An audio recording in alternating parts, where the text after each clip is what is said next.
Hello, hi, welcome to all of you. Today we are going to discuss last topic of chapter 1, that is human values, role of family, society and educational institutions in inculcating values. Before going into the lecture, I request all of you to please subscribe to my channel.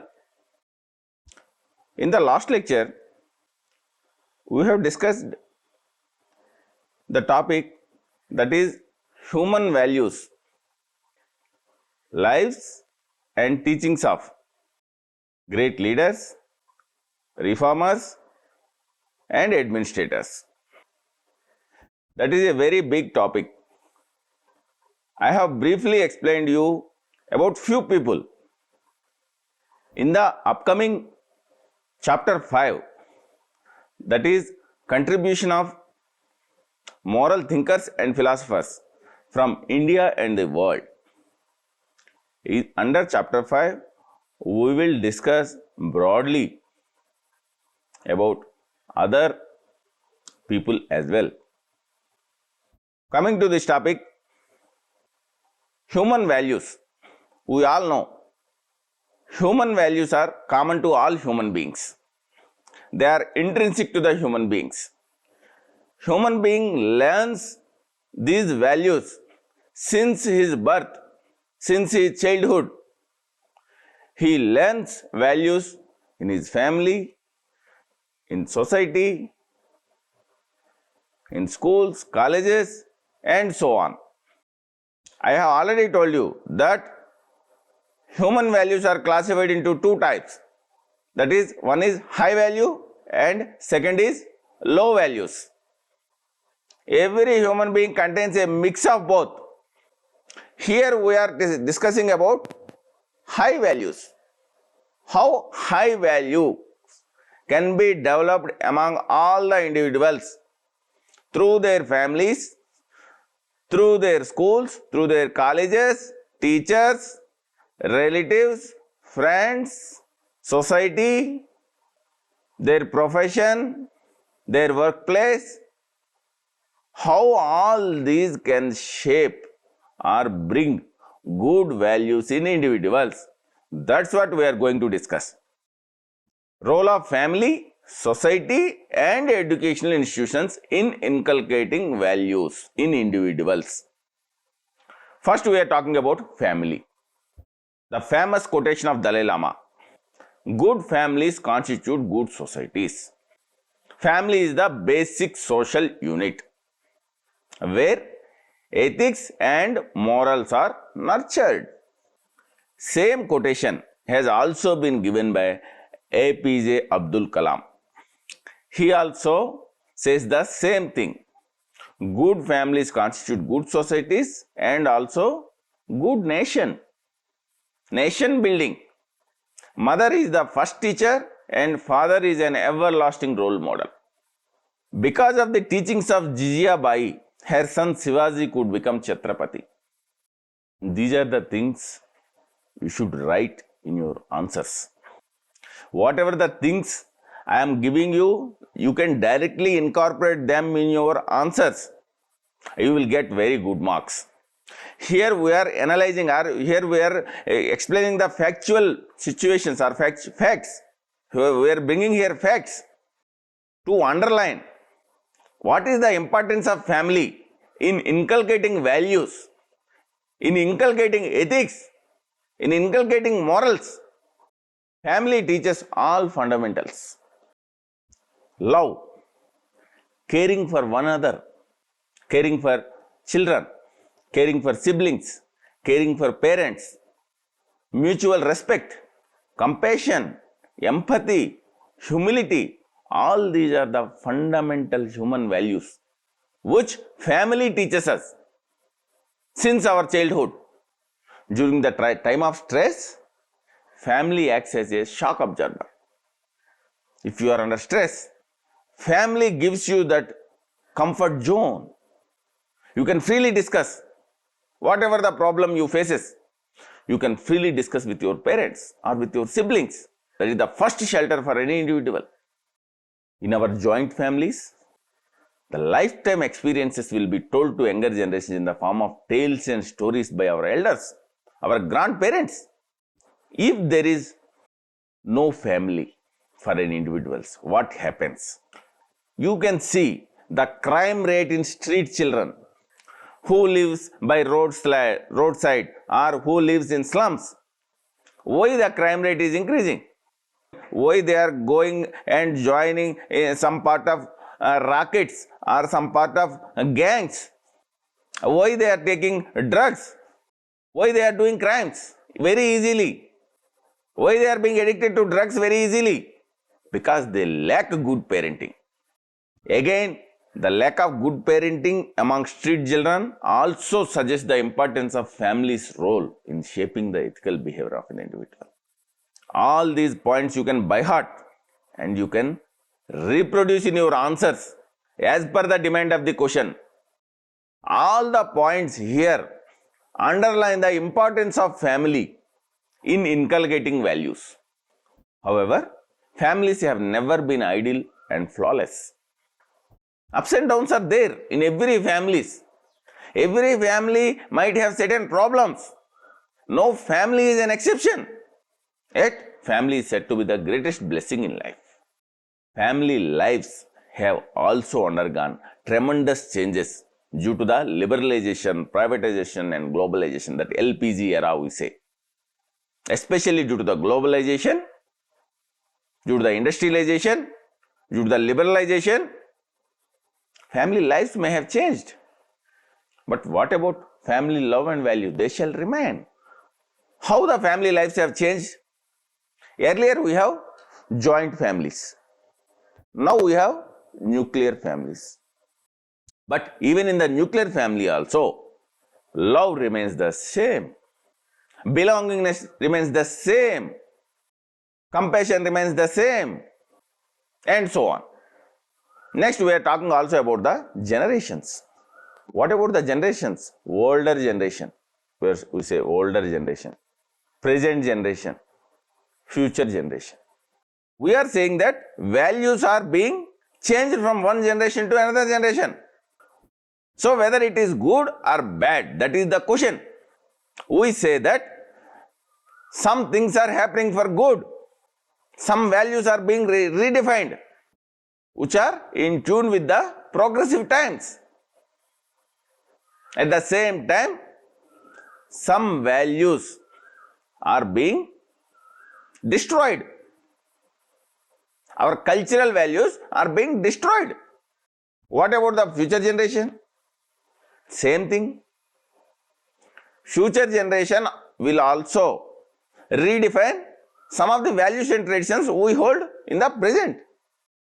In the similar fashion as the present generation has redefined the values of the older generation. So, every generation is defining values, whether it is good or bad. Certain things are good, certain things are bad. UPSC has asked question on this particular issue in 2020. In this lecture, I have provided the model answer also. There we will discuss in detail what are the values that have changed for good and what are the values that have changed for bad. I have noted down certain values that can be learned from the family. Belongingness. If you have belongingness, if you have love amongst family members, then you will have very comfort zone. You always can think that you have safe place to come back if at all things don't work out, or if at all you are not comfortable in whatever work you are doing or whatever place you are living, you can always come back home. In our college days, we all have experienced, we used to have homesick. We have certain vacations, certain vacation holidays where all family members will go to a particular place and they will enjoy. That is what belongingness. Second is flexibility. Flexibility means adjustment. Adjust to one another. adjustment among siblings. Third is respect, mutual respect. Fourth is honesty, not to lie, not to steal. These are the things we learn from family, from parents. Forgiveness. Fights are common in every family, but we forgive, then we move on. Generosity, kindness, communication, which is very important. Any miscommunication happens in the family, it will lead to some sort of fight amongst family members. So there should always be a clear-cut communication channels. What is role of society in inculcating values? Society is sigma individual is society. We all know this. Society consists all the individuals. Society contains family, educational institutions, everything. Even though it is not related, it is slightly out of the topic, but here I have mentioned social values. What are social values? We have social values, we have economic values, we have political values. What are social values? Social values means you have concern for the other person in the society. We have already talked about this. Personal benefit versus societal benefit. If you have concern for society or concern for other individuals in the society, then you will think about what is good for society. What can I do to benefit the society? What are the social values? Love, altruism. Even though you are taking pain, but you are helping others. That is what social values. What about economic values? What economy teaches us? Economy teaches always about maximizing profits, maximizing personal benefits, weighing profits and losses, and accordingly to take rational decisions. That is what economic values are. On the same aspect, UPSC has also asked one question in previous years, which we will discuss later. So what is the role of society? One is socialization. Who all are the factors in the socialization? Family, educational institutions, teachers, relatives, friends, peers, colleagues, etc. and so on.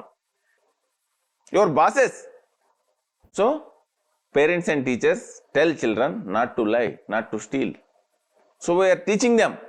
If at all they are not taught, what happens? They may go in a wrong direction. Children will go in a wrong direction. That's why since childhood, they should be taught values by parents, by teachers, by relatives, etc. That is the reason why juveniles are given lesser punishment for their crime, because their socialization process is still incomplete. He doesn't know what is right and what is wrong. Because some of the juveniles, they commit crimes. Juveniles means minors. They commit crimes. Why they are committing crimes? Because they are not able to distinguish what is right and what is wrong. Why they are not able to distinguish? Because they lack good parenting. They lack education. That is why they are not aware of what is good and what is bad. Maybe to fill their stomachs, they are doing certain things which are not good for the society. So, in this socialization process, different agents have roles to play. Through socialization, individual will learn values. Next is social control. Even after inculcating values through socialization, there will be some deviants. Always there will be some deviants who will lie or steal, etc. So, we should have social control through reward and punishment mechanism, carrot and stick policy. If any person is doing good things, he shall be appreciated. If any person is doing bad, he is corrupt or he is a thief, he should be socially ostracized, like in Japanese societies. In that way, we can regulate human behavior. There will always be certain human beings, despite knowing all the things, what is good or what is bad, but he will indulge in wrong things. So, as a society, we need to regulate his behavior. Otherwise, he will be threat to the society. That is why through social control, there will be a carrot and stick policy. There will be reward and punishment mechanism. Then, he will change his behavior. Next is role of educational institutions in inculcating values. Once the child goes to school, then teachers play a big role in shaping his character, helping him or her to learn values, good values, to lead a life in accordance with cherished values and ideals of the society. After independence, National Commission of Secondary Education set character building as the defining goal of education. Famous political thinker Plato also emphasizes utilization of knowledge and skills obtained through education to solve problems of the society. Whatever the education, whatever the learnings or whatever the knowledge you are gaining, again the same thing, that is personal benefit versus societal benefit. Whatever the knowledge you are gaining, whether you are using it for your personal benefit or whether you are using for the societal benefit, what Plato is saying, he is asking you to solve societal problems. Whatever the knowledge you are gaining, use it to solve the societal problems. So, value education, this is the word, this is very important. All the case studies, all the answers you have to write while suggesting that every individual shall have value education. So, what value education should aim at? Leading a good life and also to bring harmonious society. From an individual point of view, he should have a good life. From the societal point of view, whatever the knowledge he is gaining, he should use it to solve the problems of the society, to bring harmonious society where there shall be lesser inequalities. There should be no discrimination. There should be justice for all, equality, etc. I have already explained you the components of value education. Value education only balances individual personal benefits with the societal benefits. It integrates. But what is happening now? Modern education and training is only emphasizing on skill orientation. It is only talking about professional competence. There is no holistic competence. What is holistic competence? Holistic competence is skills along with values. That is what we call value education. Individual is gaining skills, gaining knowledge, but whether he is using those knowledge and skills to help others or not, to help the society or not, that is what we need to see. People believed knowledge would inculcate humility. But what is happening now? In all the corporate schools, corporate colleges, international schools, international colleges, famous Doon schools, everywhere there is rising drug abuse. Small children, 6th class, 7th class children, they are taking drugs. And criminal behavior. Teachers are being disrespected by students. Every day we hear in the news. This is on the rise amongst our youth. We cannot say that They don't have families. In the previous slides, we have seen that street children are committing crimes. Why? They are not getting good value education. They don't have families. So they are not able to distinguish what is right or wrong. But what about these youth who are studying in international schools, international colleges? Still, they are doing all the wrong things in the society. Why? Because the education system has been rotten. Why? Because everything has been commercialized. Education has become a commodity that can be sold. It has become commercialized. Corporate schools, corporate colleges, high fees. Education is being seen as a business now. Every state, the same thing persists. Around 2004 to 2006, there were mushrooming of engineering colleges. We all have witnessed in this country. Only politicians mainly established engineering colleges by taking lands from the state governments only to benefit themselves. In the process, many people's lives have been ruined. They were forcefully admitted to engineering colleges. They didn't have any other option. Ultimately, the owners of the colleges have benefited. They have amassed wealth. But what about our youth? Their precious time has gone. The education standards are very poor. They have not learned any new skills during those 4 years. And after coming out of the college, they left with nothing. No company was willing to take them. Even today also, we can see the same scenario. More or less the same. See, today youth indulging in forgery, impersonation, fake certificates. Recently, in our country, we have seen the big scam of fake certificates. Stealing. I have already told you an example that even IIT graduates, one IIT graduate from Madras, he went to a Harley Davidson showroom and he was trying to steal a bike.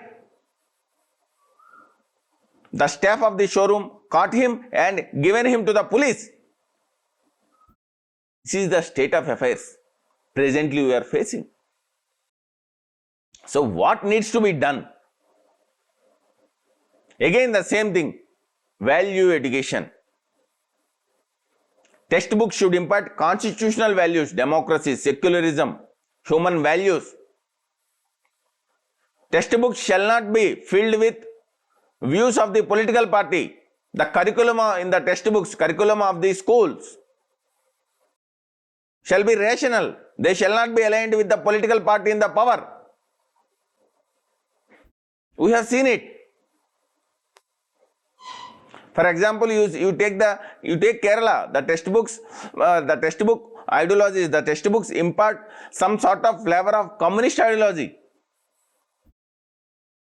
And you see the states where BJP is ruling, certain textbooks have that flavor of the ideology of RSS.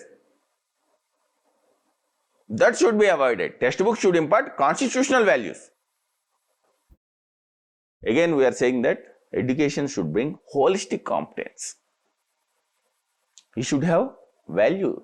He should have values, and at the same time, he should have skill. Education should nourish talent, and at the same time, it should be able to purify character, inspire love for one's society. Should have concern for society. Whatever the knowledge you are gaining, you should use it for the society. Ethics syllabus should be made mandatory up to 12th standards in our education curriculum. Even the new educational policy, UPSC has asked questions about this. The new educational policy also focused on teacher training. because teachers play an important role. We know Gandhi's teacher was Gokhale, that Alexander the Great and Aristotle. The Aristotle influence is so much on Alexander that he did not commit any atrocities or any inhuman acts while he was conquering the world. That is what the role of teacher in inculcating values in the students. That's it. We will discuss few previous UPSC questions. I have provided you one model answer for one question, and rest of the question you can try. In the later lecture, I will provide you the model answers. The current internet expansion has instilled a different set of cultural values which are often in conflict with traditional values. We have already discussed this in the previous slides, that some of the values are being redefined in the age of globalization, in the age of internet expansion, in the age of smartphone usage. Some of the things that are happening for good and some of the things that are happening for the bad. That's what you have to write in the answer. What are the conflict? What are the traditional cultural values? For example, take marriage. It is an important institution in India. In India, it is usually monogamy. There would be one male individual and one female individual, they will marry for the lifetime. That is monogamy. But what is happening now due to the internet expansion and smartphone usage? I have already given you the fact in the introduction. Dating culture is spreading now. You all know the famous apps like Tinder, Bumble, etc. Next is family bonding. Earlier, what used to happen? If there is an important function, everybody used to gather at one particular place and they celebrate that. Weddings, birthdays, etc. What is now going on? Now we have YouTube live streamings. And what about the respect towards women? And now what is happening? Now through Facebook, WhatsApp, youngsters are exposed to vulgar jokes, MMS, porn every day. With anonymity, they are watching all the content. Internet provides you the most dangerous weapon, that is, you can do certain dangerous things while being anonymous. That is compelling youth to do certain things which are bad. That's why cyber violence against women is increasing every day. Earlier we have patriarchal attitudes, rigid gender roles. Wife means she should cook. She should take care of the family. Male member should go out and he would do business, or he would go for employment and he would bring money. We have had Saas Bahu serials. Even though still it is going on, that is a different thing. But now progressive attitudes, concepts of gender equality. Male and female are being seen equally. Why? All these are little bit way. First, it has started in Western societies. It is slowly percolating into our minds. Why? Due to the exposure possible with internet. Same way, preferences for food, music, dance, customs, traditions were only Indian culture only. It was our domestic, but with the internet expansion, we see change in the preferences, change in the custom tradition. Now we have destination weddings, indie pop music in our functions, weddings, etc. Everybody is aware of the information due to the internet and smartphones. So here, this cultural assimilation is happening. At the same time, there is a threat of cultural homogenization and loss of cultural diversity. That is also one threat. We have had values like culture of contentment, happiness with whatever we have, savings culture, patience, tolerance, peace, love taught by our elders. But what is now happening through internet? False propaganda messages, Western concepts of materialism, individualism. As a result, there is a corruption cases are increasing, crime cases are increasing, hatred, intolerance, everything is increasing. So there are certain positive things as well as certain negative things. What are the positive things? We have already seen. Earlier there were patriarchal attitudes. Now there are progressive attitudes. Second thing, there is cultural assimilation happening. Everybody is accepting other cultures happily. At the same time, we have certain bad things also. Attitude towards women and materialism, false propaganda messages, marriage, dating cultures. And I have also given you the conclusion. As we can see, some of the values and traditions can be redefined, which are right and in tune with progressive times. At the same time, imparting value education since childhood is very much necessary to the present generation. Otherwise, we may lose our cultural heritage and rich value system that this civilization has ever produced. So, certain good things are there, certain bad things are there. Certain good things needs to be changed. Gender equality should be adopted. Cultural assimilation should happen, but at the same time, whatever the wrongs are there, to rectify that, we should have value education. That's what we are proposing in the conclusion. Next question, discuss the role of ethics and values in enhancing the following three major components of comprehensive national power. That is human capital, soft power and social harmony. Second question, education is not an injunction. It is an effective and pervasive tool for all-round development of an individual and social transformation. Examine the new education policy. That's what. New education policy. You have to study national education policy, particularly with an emphasis on writing answers to ethics questions. What are the ethical underlinings in the new education policy? Next, I have already discussed about this. Social values are more important than economic values. Discuss the above statement with examples in the context of inclusive growth. What are the social values? Concern for fellow human beings, welfare for all, good for all. Next question, this also I have discussed. If a country is to be corruption free and become a nation of beautiful minds, I strongly feel that there are three key societal members who can make a difference. They are father, mother and teacher.